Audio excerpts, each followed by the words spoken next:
suka ngomongin orang, ngejelekin orang, ngegibahin orang, didatengin. Ya. Dan sekarang ini ya mungkin saja karena memang sudah tidak ada pemasukan atau mungkin tidak bisa mendapatkan sedekah dari umat dengan jualan-jualannya tadi Pak, dapat kelipatan 700, kemudian jual selawat. Sekarang ganti lagi, ya itu tadi kemarin Pak, jualan amalan lunas hutang gitu. Nah sampai sekarang itu masih gencar, mungkin ya karena memang sudah tidak dapat ini lagi, ya, sedekah lagi, kemudian jualannya ganti seperti itu Pak. Ya itulah mungkin pencariannya di sana kan kita nggak tahu juga. Dan menjual ayat gitu. Kalau Pak jadi gimana nih? Ya menurut hemat saya, kalau toh itu Al-Quran ya diajarkan saja harusnya ya. Jangan itu dikomersialisasikan dan dicarikan uang gitu loh Mas. Betul. Beragama itu kan bukan untuk mencari uang, tapi beragama itu bagaimana kita taat kepada Allah, taat kepada Rasulullah. Artinya kalau kita memahami Quran, memahami hadis itu jangan dipergunakan untuk membodohi orang lain, mengakali orang lain kan begitu. Hemat saya itu Mas.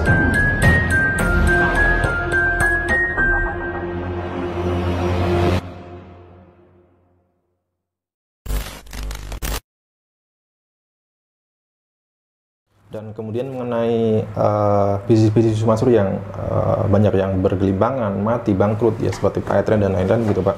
Iya. Kalau kita melihat ya mungkin dulu sumber dananya Yusuf Mansur itu penghasilannya dari sana mungkin Pak ya. Dan kemudian di tahun-tahun sebelum 2000 ke belakang gitu kan jualannya memang sedekah nanti dapat kembalian 10 lipat, 10 lipat ya. Kemudian nanti bisa berangkat umroh haji. Kemudian sholawatin apa aja dia sholawatin atau afirmasi gitu ya. Itu jualannya kan dulu masih harum. Kalau sekarang kan orang sudah pada tahu Mas. Artinya kalau toh bersedekah juga mungkin tidak ke Yusuf Mansur tetapi ke tempat lain yang lebih tepat sasaran lah. Menurut hemat saya. Dulu masih mudah untuk mungkin mendapatkan sedekah dari umat, tapi sekarang itu saya lihat di mana-mana Yusuf Mansur sudah tidak berani, artinya karena sudah banyak kritikan atau. Dan saya kira sudah banyak orang yang sadar, kemudian dari masjid-masjid itu takut Mas malah didatengin. Dan sekarang ini ya mungkin saja karena memang sudah tidak ada pemasukan atau mungkin tidak bisa mendapatkan sedekah dari umat dengan jualan-jualannya tadi Pak, dapat kelipatan 700, kemudian jual selawat. Sekarang ganti lagi, ya itu tadi kemarin Pak, jualan amalan lunas hutang gitu. Nah sampai sekarang itu masih gencar, mungkin ya karena memang sudah tidak dapat ini lagi, ya sedekah lagi, kemudian jualannya ganti seperti itu Pak. Ya itulah mungkin pencariannya di sana kan kita nggak tahu juga. Dan sebenarnya sama saja narasinya sama saja ya kan, artinya tetap saja memotivasi untuk sedekah. Saya nggak tahu apakah itu ditarik sebagai apa uang administrasi atau tidak, saya nggak tahu. Tapi berhati-hatilah karena kan sudah banyak contoh yang membuat luka yang mendalam kan. Saya lihat dari postingan ke postingan itu selalu saat ini ya itu mengajarkan atau menjual amalan-amalan lunas hutang.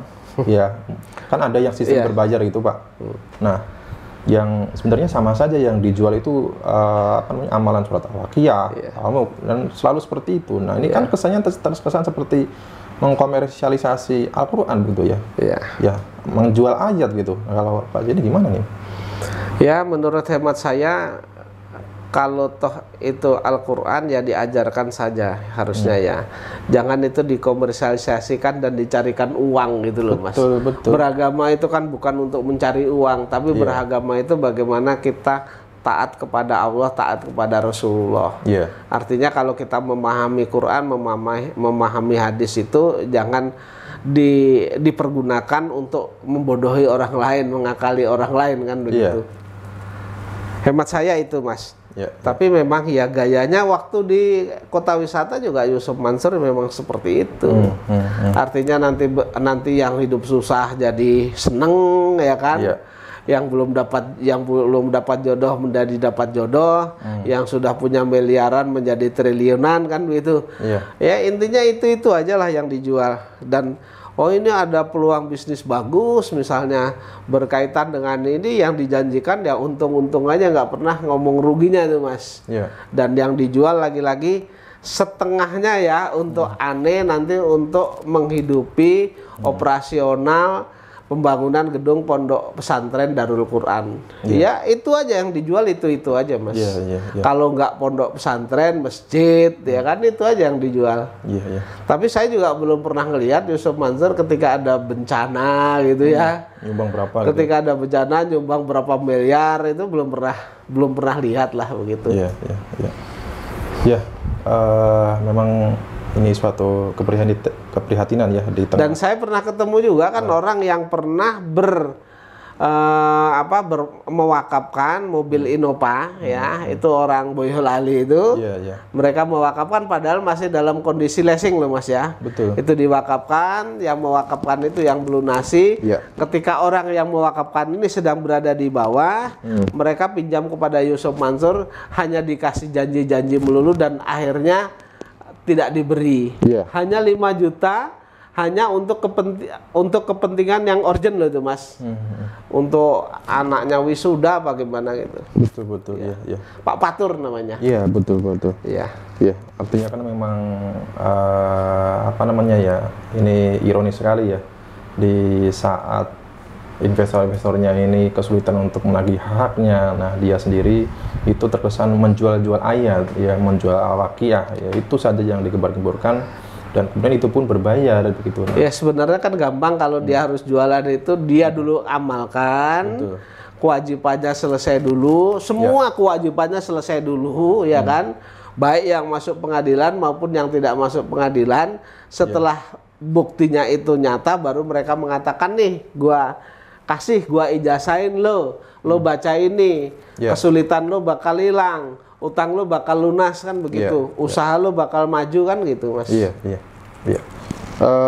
Dan juga ini saya pernah sampaikan teman-teman ya, jadi dulu itu kan ada postingan dari Ustadz Ahmad Sarwat ya. Ini Ustadz Ahmad Sarwat itu adalah seorang ahli fikih kontemporer ya zaman ini ya.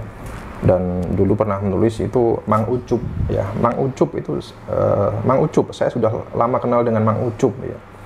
Dulu waktu kecil pernah jadi teman sekolah, gedenya dia jadi seorang wira swasta yang malang melintang berbisnis semua lini, gagal bisnis pindah bisnis indie, semuanya tinggi tapi orangnya suka bosenan kalau lagi mood begitu. Dan tapi kalau moodnya hilang, diem, agak bergerak kayak mesin giling jalanan. Mesin giling jalan mogok gitu. 10 tahunan yang lalu Mang Ucup bosan jadi pebisnis dan mencoba profesi baru, yaitu jadi motivator ya. Awalnya cukup sukses, setiap hari bikin training dan seminar. Ada aja nemu peserta nggak tahu dari mana dengan modal cuap-cuap dan seabrek pengalaman bisnis, nyaris setiap akhir pekan terbang keluar kota dan kasih motivasi ke orang-orang. Sebenarnya ini lanjutannya. Ini Mang Ucup ini yang diceritakan oleh Ustadz Ahmad Sarwat ini seorang yang sebenarnya tidak punya ilmu yang mumpuni ya dari segi pendidikan, kemudian sudah berani memberi motivasi dan berlanjut menjadi ustadz gitu ya. Di kolom komentar itu banyak yang menduga Yusuf Mansur teman-teman, dan juga ini ada lanjutannya di kolom komentar. Gengsi dong, masa cuma jadi calo liar, belum punya SIM tapi ngotot mau nyetir, jadi belum mahir, belum punya SIM, jadi sudah ngotot nyetir. Jadi kalau kita ibaratkan, analogikan, belum punya ilmu yang cukup ya. Mungkin pendidikan ke ke Kairo, ke Mesir, atau mungkin ke universitas yang tinggi, tapi sudah berani berbicara tentang agama gitu teman-teman. Sebab jep lagi sepi, gak ada proyek, pasar lagi lesu. Kebetulan pengajian kekurangan ustadz, amplopnya lumayan meski kecil tapi sering. Ditambah jamaah-jamaahnya ini juga sama-sama awam. Masa petugas cleaning service kerja di rumah sakit pakai seragam dikira dokter spesialis. Jadi orang bodoh ya pakai baju ustadz, masa dikira ustadz beneran kan gitu logikanya, analoginya begitu. Ya petugasnya bahlul juga, tahu dirinya bukan dokter, pakai pura-pura jadi dokter segala, malah menikmati keawaman orang betulnya. Ini adalah sejira-sejira yang diucapkan oleh Ustadz Ahmad Sarwat dan menganalogikan seperti belum punya SIM kemudian nekat nyetir, kemudian sebenarnya petugas cleaning service pakai seragam dokter dikira dokter. Nah ini menggambarkan sosok seorang yang ya intinya berpura-pura jadi Ustadz atau Ustadz dadakan gitu Pak. Iya. Nah kalau Pak Jeni ini banyak yang menduga ini bisa masuk. Kalau Pak Jeni gimana nih? Ya kalau Mang Ucup ya saya kira yang dituju oleh Ustadz itu ya Ucup Mansur. Namanya kok kebetulan Mang Ucup gitu. Iya. Iya. Ya. Jadi sebenarnya sudah banyak ulama-ulama yang dugaan kita kalau dia mengatakan Mang Ucup ya Yusuf Mansur kan begitu. Iya. Ya intinya sebenarnya banyak ya ulama-ulama yang mempunyai kepekaan dan juga mungkin mengkritik tapi secara sindiran halus gitu ya. Tidak langsung menjustifikasi ini orangnya gitu ya. Ya, tapi kita sebagai orang yang harusnya peka, mungkin itu yang dimaksud gitu ya.